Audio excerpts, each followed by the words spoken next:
If you have been one to kind of worry about like what tension should be on a serger, I'm going to give you a quick walkthrough of how to understand adjusting tensions.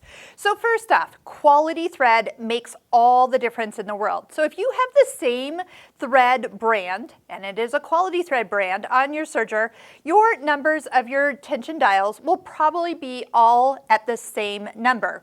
And that would be true for a 4-thread, 3-thread, or a 2-thread overlock. Now, when we get to stitches like a rolled hem, we adjust the tension to, say, pull one thread over the edge so it rolls, for example. We'll do a video on that one. If we're working with decorative threads or thicker threads, this one is one of my favorites, Razzle Dazzle by Ricky Timms. It's a much thicker thread. Obviously, it only fits through either the upper looper or the lower looper because that's where the holes are bigger. It doesn't really go in the eyes of needles. Woolly nylon, another great, really stretchy thread actually. As it goes through the loopers, what happens is this is a thicker thread, so you need to allow for that fluffiness or thickness. So by taking the tension, let's say I'm putting the decorative thread in my upper looper, I need to at least kind of give it some breathing room. So I'm going to turn it to a smaller number just to even get in the right ballpark.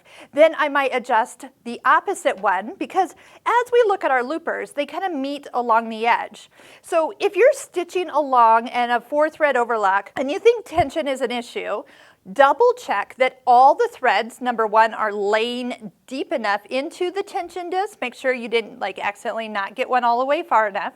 Make sure all the guides throughout the serger are correctly threaded and straight through. There shouldn't be any extra link. And of course, no missing guides. There's a reason they put them on there. It's not to frustrate us. It's to get us the look that we're after. So before I adjust any tensions, I often will just double check my threading and then start to adjust as needed. If I've got really loose needle threads on the back, I can tighten up my tensions on the needles just a little bit. Keep in mind that needle tensions are already much tighter than these, even though it says all the same number. So those would be something else that you could play with to get the look of your threads correctly. But all in all, if you have, again, a clean serger, quality thread, basic knowledge of how your stitch is supposed to be threaded and looked when it's done, you are probably not going to adjust tension as much unless you're doing a very specialty stitch like a rolled hem or a flat lock. Otherwise, you're pretty much more of a balanced stitch.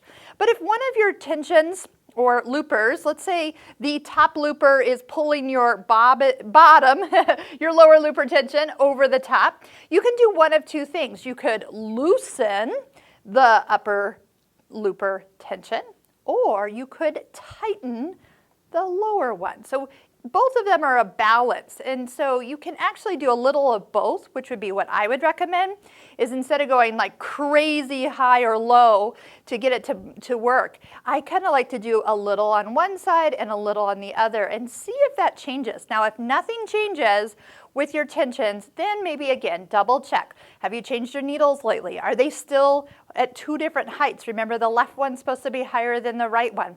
If it hasn't been recently since you had your machine serviced in the last year or 2, have your local sewing machine store service your serger. A lot of times that will fix a lot of things, kind of get you a reset with that. So tensions are definitely something that I know a lot of people freak out on, and it's the first thing that they feel like they have to adjust, but there's so many other basics, so make sure you watch all of our videos on the Husqvarna Viking Amber S100 to just have your base knowledge of serger information under your belt so you can understand and follow along as you go from stitch to stitch. I hope you'll check out the playlist that's coming up right now at the bottom of your screen where you can watch all the videos from beginning to end.